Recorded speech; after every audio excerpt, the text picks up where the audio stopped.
దేవుని నామానికి స్తోత్రం కలుగును గాక. ఈ సమయంలో కొద్ది నిమిషాలు దేవుని వాక్యాన్ని ధ్యానించుకుందాం. ఈ సమయంలో సబ్జెక్ట్ ఏంటంటే, స్త్రీలు సంఘములో వాక్యము చెప్పవచ్చా, ప్రకటించవచ్చా? కొద్ది నిమిషాలు ప్రార్థన చేస్తాం.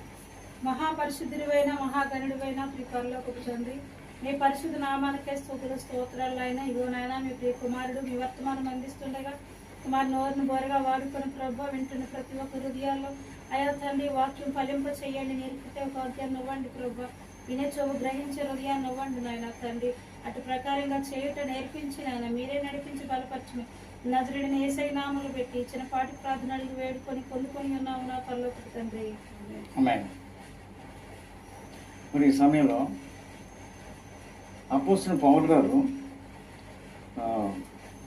తిమోతి వ్రాసిన పత్రిక 1 తిమోతి 2వ అధ్యాయము 11లో ఏం చెప్తారు అంటే, స్త్రీలు మౌనంగా ఉండి సంపూర్ణ విధేయతతో నేర్చుకోవాలని స్త్రీ మౌనంగా ఉండవలసిందే కానీ ఉపదేశించుటకైనను పురుషుని మీద అధికారం చేయుటకైనను ఆమెకు సెలవు లేదు. అంటే ఇక్కడ స్త్రీ మౌనంగా ఉండి నేర్చుకోవాలి, కానీ ఆమెకు సంఘంలో ఉపదేశించడం కానీ పురుషుని మీద అధికారం చెలాయించడానికి కానీ నేను సెలవేయనని పౌలు గారు చెప్తారు. ఈ మాట చెప్పి కొంతమంది డాక్టర్గా మార్చేసి అసలు స్త్రీలు సంఘంలో ప్రకటించకూడదు, వాక్యం చెప్పకూడదు అని బోధిస్తూ ఉంటారు. మరొక వాక్యం చూస్తే 1 కొరింథీ 14వ అధ్యాయము 34 చూడండి. స్త్రీలు సంఘములో మౌనంగా ఉండవలనని వారు లోబడి ఉండవలసిందే కానీ మాట్లాడుటకు వారికి సెలవు లేదు. అంటే ఇక్కడ ఏంటంటాడు, ఇక్కడ ఇంగ్లీష్ బైబుల్లో మీ స్త్రీలు అని ఉంది, సంఘంలో అందరు స్త్రీలు అని లేదు, యువర్ ఉమెన్ అని ఉంది. కాబట్టి ఇక్కడ కొంతమంది ఏంటంటే వాక్యాన్ని అర్థం చేసుకోవడంలో కొంచెం తప్పుగా అర్థం చేసుకొని దాన్ని డాక్టరీన్గా మార్చేస్తూ ఉంటారు. ఒక్కొక్క సందర్భంలో కొన్ని మాటలు చెప్తాం, పౌలు గారు చెప్పారు, కానీ దాని అర్థం పూర్తిగా స్త్రీ మాట్లాడకూడదు అని చెప్పడం దాని అర్థం కాదు. అయితే ఇక్కడ మనం బైబిల్ను అర్థం చేసుకోవాలంటే ఆత్మ సంబంధమైన మనసు ఉండాలి కదా. శరీర సంబంధమైన మనసు, ప్రకృతి సంబంధమైన మనసు కలిగిన వ్యక్తులు దేవుని మర్మాన్ని అర్థం చేసుకోలేరు. చాలామంది అలాగే ఆర్గ్యుమెంట్ చేయడం కూడా నేను చూశాను. అయితే ఇక్కడ ఒక విషయం మనం గమనించాలి, పాత నిబంధన గ్రంథంలో కూడా ఇప్పుడు కొన్ని విషయాలు మనం చూద్దాం. ఇక్కడ స్త్రీలు మౌనంగా ఉండాలి, ఉపదేశించకూడదు అని పౌలు గారు చెప్పిన మాటలు తీసుకొని అసలు స్త్రీ మాట్లాడకూడదు అని చెప్పి కొంతమంది ఆటంకపరుస్తున్న వాళ్ళు కూడా ఉన్నారు. అయితే ఇప్పుడు వాక్యంలో కొన్ని విషయాలు మనం చూద్దాం. మనం పెంతెకోస్తు దినంలో పరిశుద్ధాత్మ శక్తిని పొందినప్పుడు 120 మంది స్త్రీలు ఉన్నారు, పురుషులు ఉన్నారు. అందరూ పరిశుద్ధాత్మను పొంది అందరూ భాషలతో మాట్లాడారా? అందులో పురుషులు మాత్రమే భాషలతో మాట్లాడారా? దేవుడు ఇక్కడ మన కొరింథీ రాసిన పత్రికలో కూడా ఏం చెప్పారంటే, కొరింథీ 8వ అధ్యాయం 14వ అధ్యాయం 34 చెప్తాడు. అలాగే స్త్రీని యందు పురుషుడు వేరు, పురుషు యందు స్త్రీడు వేరు కాదు, స్త్రీ పురుషుడి నుంచి ఎలా కలిగిందో పురుషుడు కూడా స్త్రీ నుండి అలా కలిగాడని చెప్తాడు బాబు. అంటే దేవుడు పరిశుద్ధాత్మ శక్తిని ఇక్కడ పురుషుడికి ఎలాగా ఇచ్చారో స్త్రీ కూడా పురుషుడు అలాగే ఇచ్చారు. మీ యవనస్తులు దర్శనాలు కంటారు, మీ వృద్ధులు కళలు కంటారని చెప్పారు. అంచె దినాల్లో నా ఆత్మను అందరి మీద కృమ్మరిస్తానన్నారు, అందరి మీద కృమ్మరిస్తానని చెప్పారు. అంటే స్త్రీల మీద పురుషుల మీద కూడా కృమ్మరిస్తానని చెప్పారు. అయితే ఇప్పుడు పరిశుద్ధాత్మ దేవుడు ఒక వ్యక్తి ద్వారా మాట్లాడినప్పుడు పురుషుల ద్వారా మాట్లాడింది ఎవరు? పరిశుద్ధాత్మ దేవుడు. స్త్రీ ద్వారా మాట్లాడింది ఎవరు? పరిశుద్ధాత్మ దేవుడు. అయితే మొట్టమొదటి మనం పాత నిబంధన గ్రంథంలో కొన్ని విషయాలు మనం చూద్దాం. న్యాయాధిపతుల గ్రంథం 4వ అధ్యాయం 3లో చూద్దాం.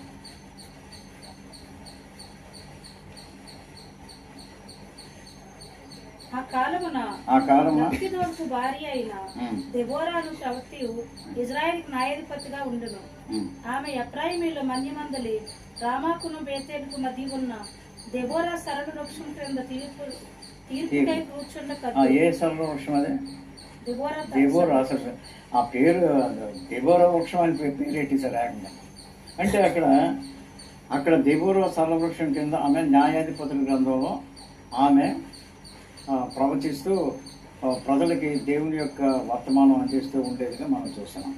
అయితే ఇక్కడ 4:1 కూడా దినాల్లో దెబోరా కాలంలో ఇజ్రాయేల్ మొత్తం దేశం అంతా కూడా జాబీన్ అనేటటువంటి రాజు యొక్క పరిపాలన కింద ఉన్నది. ఎందుకంటే ఇజ్రాయేలీలు పాపం చేయటం వల్ల దేవుడు ఈ జాబీనికి అప్పగించినట్టు చూస్తున్నాం. 1:1-2 యూదు మరణమైన తర్వాత ఇజ్రాయిల్ ఇంకనూ యెహోవా దృష్టికి ద్రోహులైరు కనుక యెహోవా అషూరుతో ఏలు కానాను రాజైన యాబీన్ చేతికి వారిని అప్పగించారు. ఎవరి చేతిలో ఉన్నారు ఈ 1,00,000 మంది ఇజ్రాయేలు? యాబీన్ అనేటటువంటి ఒక కనానీయుడు అనేటటువంటి రాజు పరిపాలిస్తున్నారు. ఇజ్రాయేల్ పరిపాలన లేరు. ఆ సమయంలో దేవుడు దెబోరాని ఒక న్యాయాధిపతిగా నియమించుకొని వాడుకున్నారు. ఇక్కడ మనం ఏం చూస్తామంటే దెబోరాకి దేవుడు ఆ యొక్క వర్తమానం అందించి ఆ ప్రవచన వాక్యాలు ప్రజలకి చెప్తూ ఉండేవాడు. మనం ఇక్కడ చూస్తే 4వ అధ్యాయం న్యాయాధిపతులు 4వ అధ్యాయం 4 నుంచి ఆమె ఎఫ్రాయిము మన్యమందలి రామాకును బేతేలుకును మధ్య ఉన్న దెబోరా సర్వవృక్షం కింద తీర్పుకై కూర్చుండుట కద్దు. తీర్పు చేయుటకై ఇజ్రాయేల్ ఆమె యొద్దకు వచ్చుచుండిరి. ఆమె నప్తాలి కెదెషాలో నుండి అభినోమును కుమారుడైన బారాకును పిలువనంపించి అతనితో ఇట్లను, నీవు ఎల్లి నప్తాయిలతో జబుయేలుతోనూ 10,000 పురుషులను తాబోరు కొండ యొద్దకు రప్పించుము. నేను నీ దగ్గరకు అబియాను సేనాధిపతి అయిన సిసెరాను అతని రథములను సైన్యమును కిషోను ఏటి వద్ద కూర్చి నీ చేతికి అతన్ని అప్పగించుదని ఇజ్రాయేలు దేవుడైన యెహోవా సెలవిస్తున్నాడు. దెబోరా ద్వారా యెహోవా ఇలాగ సెలవిస్తున్నాడు. బారాకు అనేటటువంటి అతను ఒక సమాజానికి పెద్ద. మనం చూసినట్లయితే అక్కడ ఎన్నో ప్రవచన వాక్యాలు చెప్పుడు ద్వారా అనేక మంది ఇజ్రాయేల్ ప్రజలకి బలపరుస్తూ ఉండేదన్నమాట. ఆ సమయంలో బారాకు అనేటటువంటి అతను ఒక సమాజ పెద్దగా ఉండేవాడు. ఈ బారాకుని పిలుపునంపించి ఏం చెప్పింది? 10,000 మంది పురుషులను రప్పించి నువ్వు యుద్ధానికి వెళ్ళమని చెప్పింది. ఎవరు చెప్పారు? యెహోవా ఇలాగ సెలవిస్తున్నాడు అని చెప్పి. ఇంకా ఆ యుద్ధానికి వెళ్ళేటప్పుడు ఆ జాబీన్ అనే రాజు సిసిరా అయినటువంటి సైన్యాధిపతి అందులో యుద్ధానికి నీ చేతికి అతను అప్పగించుకుని ఇజ్రాయేల్ దేవుడైన యెహోవా అని దెబోరా చెప్పగా ఇజ్రాయేల్ దేవుడైన యెహోవా సెలవిచ్చుచున్నాడు అని ఎవరు చెప్పారట? దెబోరా చెప్తున్నాడు. దెబోరాకి దేవుడు ఈ వర్తమానం ఇచ్చారు. ఆ వర్తమానం ఆ 10,000 మంది సైన్యాన్ని కూర్చుకొని యుద్ధానికి వెళ్ళు, ఆ శత్రు సైన్యం అంతా నీ చేతికి అప్పగిస్తాను అని చెప్పి దేవుడు ఎవరితో మాట్లాడారు? దెబోరాతో మాట్లాడితే దెబోరా బారాకుతో చెప్పాడు. అతను బారాకు ఏం చెప్తాడు? బారాకు, నీవు నాతో కూడా వచ్చిన ఎడల నేను వెళ్ళదును, కానీ నీవు మాతో కూడా రాని ఎడల నేను వెళ్ళలేనని ఆమెతో చెప్పాను. ఏమంటాడు బారాకు?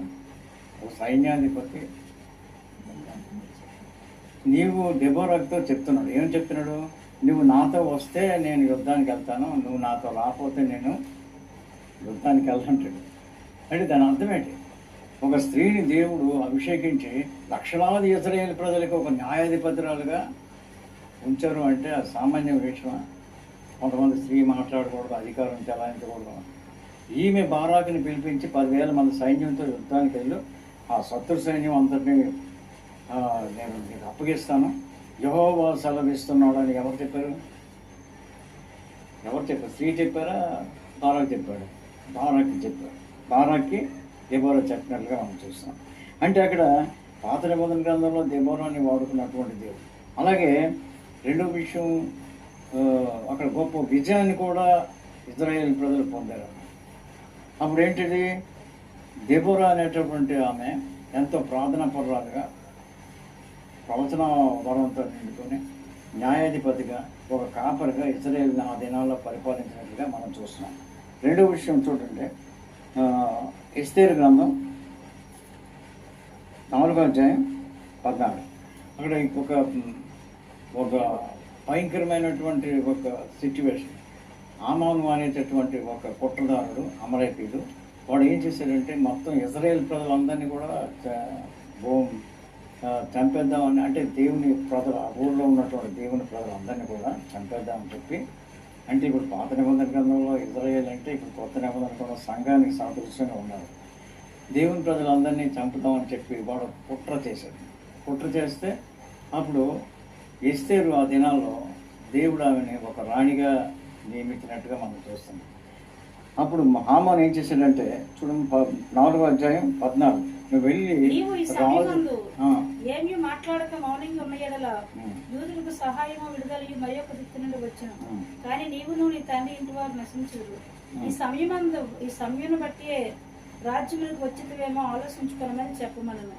అప్పుడు ఎస్తేరు మొర్దెకైతో మరలా ఇట్లను, నీవు పోయి షోషాను కనబడిన యూదులందరినీ సమాజ మందిరంగా కూర్చి నా నిమిత్తం ఉపవాసము ఉండి 3 దినములు అన్నపానములు చేయుకుడి, నేను నా పనికత్తులు కూడా ఉపవాసం ఉండమని ప్రవేశించుట నాయ వ్యతిరేకంగా ఉన్నను, నేను రాజు నొద్దకు ప్రవేశించుదును, నేను నశించుదును. నేను నశించిన ఇక్కడ మొదటిగా ఏం చెప్తాడంటే ఎస్తేరుతో, నువ్వు ఈ విధంగా దేవుడు నిన్ను రాణిగా ఎందుకు చేశారంటే నీకు ఒక పెద్ద బాధ్యత ఉంది, నువ్వు వెళ్ళి రాజు దగ్గర విజ్ఞాపన చేయాలి, మాట్లాడాలి.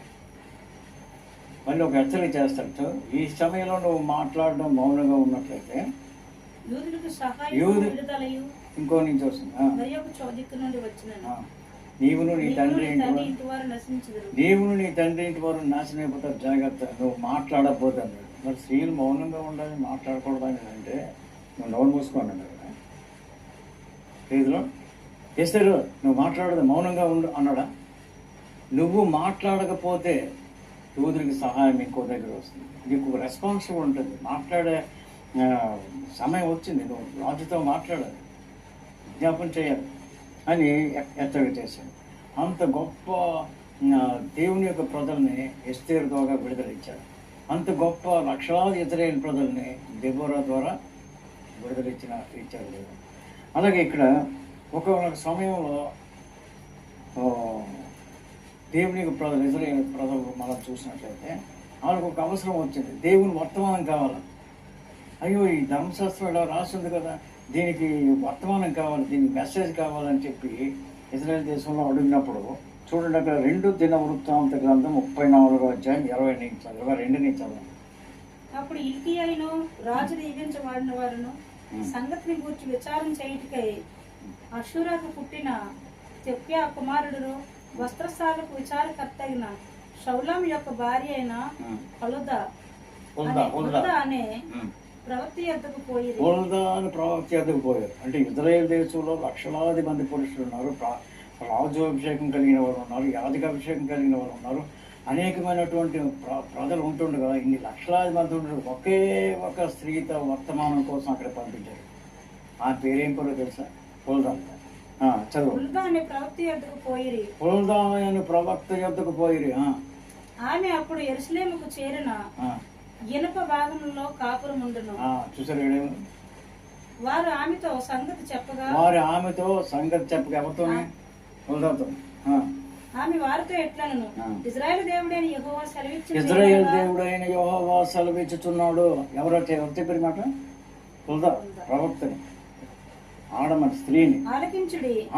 నేను ఈ స్థలం మీదకి దాని కాపురస్తుల మీదకి యోధా రాజు సమూహము చదివి నివసింపబడిన గ్రంథమందు రాయబడి ఉన్న శాసములన్నింటినీ రప్పించుదును. శాపములన్నీ రప్పించు. హుల్దా ఏం చెప్తుంది? ప్రవచనం చెప్తుంది. కాబట్టి ఇక్కడ మనం చూసినట్లయితే పాత నిబంధన గ్రంథంలో దేవుడు వాడుకున్నాడు, ప్రవక్తలు వాడుకున్నాడు. న్యూ టెస్ట్ కొత్త నిబంధన గ్రంథంలో కూడా దేవుడు అనేకమైన స్త్రీలు వాడుకున్నట్టు బైబిల్ చెప్తుంది. చూడండి, అక్కడ అపోస్తల కార్యాలు 21వ అధ్యాయము 8-9 మరునాడు మేము బయలుదేరి కైసారుకు వచ్చి 7గురిలో ఒకడైన సువార్తికుడైన ఫిలిప్పు ఇంట ప్రవేశించి అతని యొద్ద ఉంటుంది. కన్యకలుగా ఉన్న 4 కుమార్తెలు కన్యకలుగా ఉన్న 4 కూతుళ్ళు అతనికి ఉండేది. అక్కడికి ఉన్నారు. వారు ప్రవచించేవారు. ఎవరట? ఫిలిప్పికి 4 కుమార్తెలు ఉన్నారు. 4 కుమార్తెలు కూడా ప్రవచన వరం ఉంది. అంటే ప్రవచనం ఏం చేస్తుందంటే, ప్రవచనం అంటే అర్థం ఏంటంటే డైరెక్ట్గా బైబిల్ చూసి చెప్పింది కాదు. ప్రవచనం డైరెక్ట్గా పరిశుద్ధాత్మ ద్వారా ప్రభు యెహోవా దేవుని నుంచి వచ్చిందే ప్రవచనం.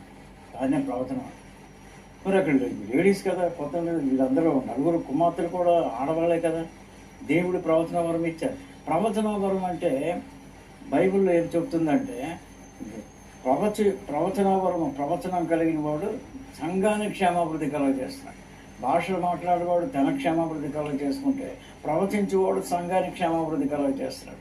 ఈ 4 కుమార్తెలు దేవుడు కొత్త నిబంధన సంఘానికి క్షేమాభివృద్ధి కలిగే విధంగా దేవుడు వాడుకుంటున్నారు. అందుకే పరిశుద్ధాత్మ దేవుడు ఏం రాయించారు? ప్రవచించే 4 కూతుళ్ళు ఉన్నారు.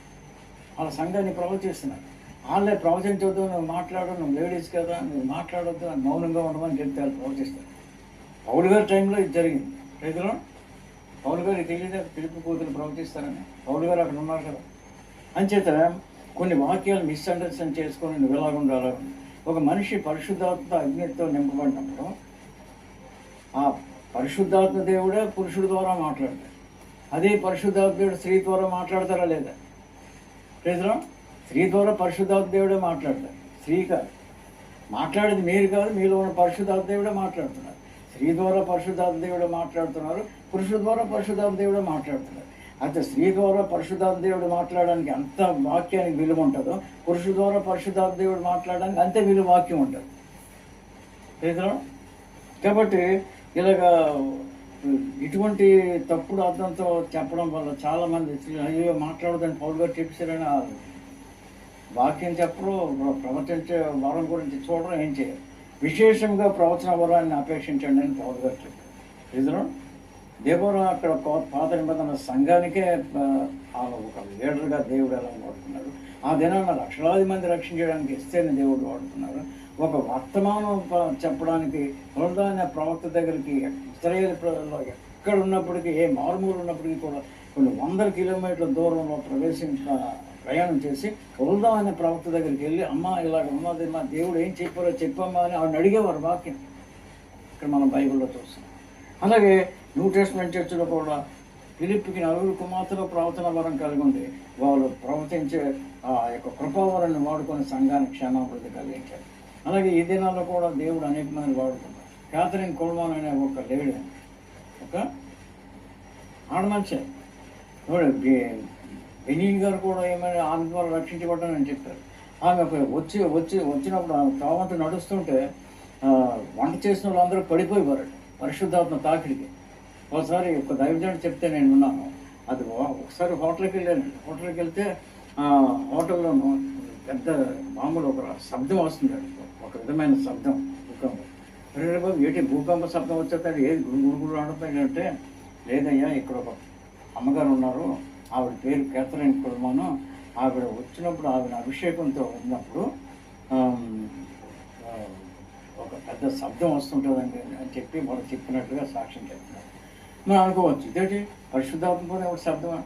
ఇక్కడ బైబిల్ చెప్తుంది అపోస్తులందరూ కూడా ఏకంగా కూడా వాళ్ళ ఏక మనసుతో ప్రార్థన చేసినప్పుడు ఒక గొప్ప శబ్దం, పెద్ద శబ్దం వచ్చి పరిశుద్ధాత్మ నిండుకొని వారు అందరూ భాషలతో మాట్లాడుతూ బైబిల్ చెప్తుంది. శబ్దం వచ్చిందట, భూకంపం వచ్చినట్టు శబ్దం వచ్చినట్టుగా. అంటే వాళ్ళ ప్రార్థన ఎంత పవర్ ఉందో చూడండి శబ్దం. ప్రేజరం అంచేత దేవుడి స్త్రీ అని పురుషుడని భేదం లేదు, దేవుడు వాడుకుంటాడు. హల్లెలూయా. మరి ఇజ్రాయేల్ దేశంలో దెబోరా సమయంలో ఆ భర్తను వాడుకోలేదు దేవుడు. ఇజ్రాయేల్ దేశంలో అనేక మంది పురుషులు ఉన్నారు, అలాంటి దేవుడు వాడుకోలేదు. ఎందుకంటే ఒకే ఒక్క స్త్రీని దేవుడు వాడుకున్నాం. దెబోరా అన్నది ఏమన్నది, దెబోరా లెగు అంటారు, తను తాను ప్రోత్సాహపరచుకున్నాం. ఆ సమయంలో ఇజ్రాయేల్ ప్రజలందరూ అందరూ కూడా ఒక జాబీన్ అనేటటువంటి బానిసత్వం కింద ఉన్నారు, చాలా కష్టాల్లో ఉన్నారు, అందరూ మొరపెట్టారు. ఆ సమయంలో ఒక స్త్రీని లేపుకొని దేవుడు వాడుకొని దేవుడు విడిపించినట్లుగా మనం చూస్తాం. ప్రజలా అంచేత ఏది పడితే అది శతాబ్దం చేసేసుకొని మాట్లాడేయడం, అలా చెప్పేయడం అలా చేయకూడదు. అలా చేస్తే ఏమవుతుందంటే సంఘానికి క్షేమం కాదు, పరిశుద్ధాత్మ వెలుగులోనే ఏం చెప్పాలి. కాబట్టి పరిశుద్ధాత్మ దేవుడు ఎప్పుడు పక్షపాతం కాదు. స్త్రీలకు ఇచ్చినటువంటి దేవుడు పురుషులకి అదే అభిషేకం ఇచ్చాడు. దేవుడు ఆయా సమయంలో వాడుకుంటాడు. అవి ఎవరో లేకపోతే గాడిదని కూడా దేవుడు వాడుకుంటాడు. ఇక్కడ బిలాం సమయంలో గాడిదని వాడుకోలేదు దేవుడు. బిలాం అడదడ్డంగా ప్రవర్తిస్తున్నాడు, లంచాన్ని కాసిపోయాడు, డబ్బులు కాసిపోయాడు. ఒక దేవుడితో ముఖాముఖి మాట్లాడే ప్రవక్త, ఫేస్ టు ఫేస్ మాట్లాడే ప్రవక్త. మోషేతో దేవుడు ఎలా ముఖాముఖి మాట్లాడతాడో బిలాంతో కూడా అలా మాట్లాడారు. వీళ్ళు బాలాకరాజు పిలిచాడు, ఇజ్రాయేల్ శపించమని పిలిచాడు. అయ్యా రెండయ్యా, మీరు ఎవరిని శపిస్తే వాళ్ళు శపించబడతారు, ఎవరిని దీవించబడతారు, ఎవరు దీవిస్తారో దీవించబడతారో ఉందయ్యా రెండయ్యా అంటే ముందు దేవుడిని అడుగుతుంటే దేవుడు ఉత్సవానికి ఎందుకండి ఎవరు నీ దగ్గరకు వచ్చారని అడిగేవాడు. అంత ముఖాముఖి మాట్లాడిన వ్యక్తి ధనాపేక్ష కలిగి లంచానికి అది బారాకు దగ్గరికి వెళ్తూ ఉంటే మధ్యలో ఇతను గాడిద ఆపేస్తుంది. నోరు లేని గార్ధవం బిలాం యొక్క వెర్రితనం అడ్డగించింది. అతను ప్రవక్త యొక్క వెర్రితనాన్ని నోరు లేని గార్ధవం అడ్డగించింది. అందుకే అంచేత దేవుడు వాడుకునేటప్పుడు ఎవరైతే విధేయత కలిగి జీవిస్తారో, ఎవరైతే ప్రార్థనాపరంగా జీవిస్తారో వాళ్ళు దేవుడు వాడుకుంటారు.